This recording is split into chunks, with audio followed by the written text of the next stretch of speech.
First off, Happy New Year. Welcome to 2026. 2025 was interesting to say the least, but it's now a new year and a new time to start achieving the goals that you probably wanted to achieve last year, but for whatever reason didn't happen. And I want to tell you how to make the best start to 2026 that you can make, so much so that by the end of it, you're actually looking back on it thinking, yeah, I actually made a really good effort that year. And to start with this, I want to talk a little bit about why New Year's resolutions, or the typical New Year's resolutions, you know, like the New Year, New Me style ones, absolutely suck something chronic. They genuinely suck balls, and not in the nice way either. I'm talking teeth and everything, you know what I mean? And before you get a little bit defensive and click off this video, I want you to try and identify the reason as to why you've made New Year's resolutions before and then by February you've sacked it off. Because it is a recurring theme. In actual fact, I saw a statistic the other day, I'm not 100% sure that it's actually concrete evidence, but it says that people give up by February about 80% of the time. And the problem is that people create goals that are a little bit too arbitrary. They're a little bit too cold and a little bit too mechanic. They have no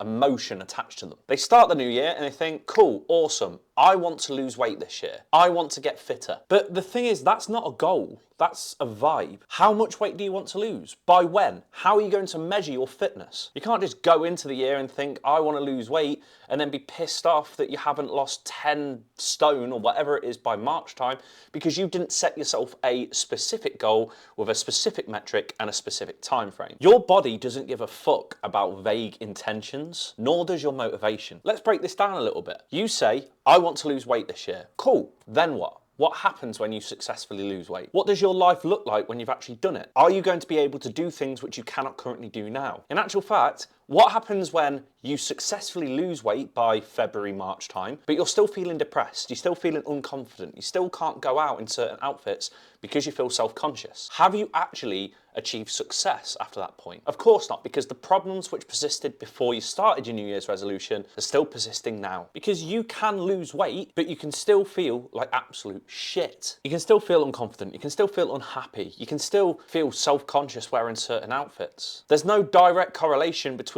losing weight and happiness, which might sound like a very weird thing coming from a coach who's got a really good track record in helping people do exactly that. So even though they do have some correlation, they don't cause each other. So let me ask you a question again. If you lose 5 kilograms by February time, you've lost weight, but have you really succeeded in your goal of feeling better within yourself? Fucking no. You've just ticked a box off, yet still hate how much you feel. And this is why so many people sack their journeys off or sack their New Year's resolutions off by February time. It's not because you're lazy, it's not because you've lacked self-discipline, and it's definitely not because you don't want it enough. It's because your goal has zero emotional pull. There's nothing attached to it which makes getting up on a cold Tuesday morning to go to the gym or get your steps in worth it. You've got no metric for success other than a number, and that number doesn't even travel in a straight line. You probably know that after weighing yourself every single day. It goes up and down and up and down and up and down, which for the majority of people will continue to happen throughout your journey. It won't just consistently go down, which means every other day you're going to be a little bit deflated. See what I mean? See how this is a problem? The scales go up one week,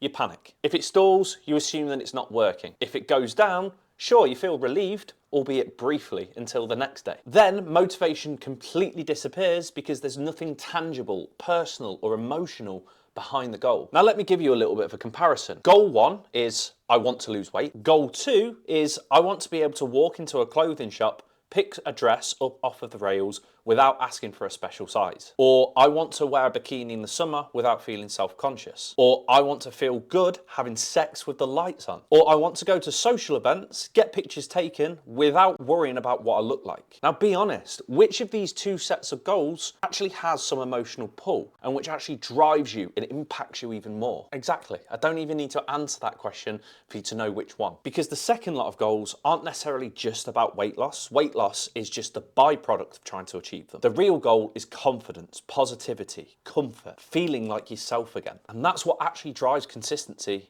and discipline. When your goal is personal and emotional, you don't need constant motivation to achieve it. You don't rely purely on willpower, and you don't fall apart if the scales accidentally go up one day out of the week. Because you're not chasing a number, you're chasing a feeling. And when you have that, you show up differently because you actually crave that feeling more than just seeing a random number on a £10 digital scales from Morrison's. You're more patient, you're more consistent, and you're way less extreme as well. And then you're also way less likely to sack it off the moment life gets busy. So if you're watching this and you think to yourself, I want to make 2026 the final time that I make a New Year's resolution of trying to get into good shape and feel absolutely amazing, then what I want you to do is click the link in the description below. Fill the form out and I'll be in touch with you personally to show you how exactly we can make that happen. In the meantime, make sure that you're following my Instagram at k.p_health. Subscribe to this channel for future videos and I'll catch you in the next one. Happy New Year.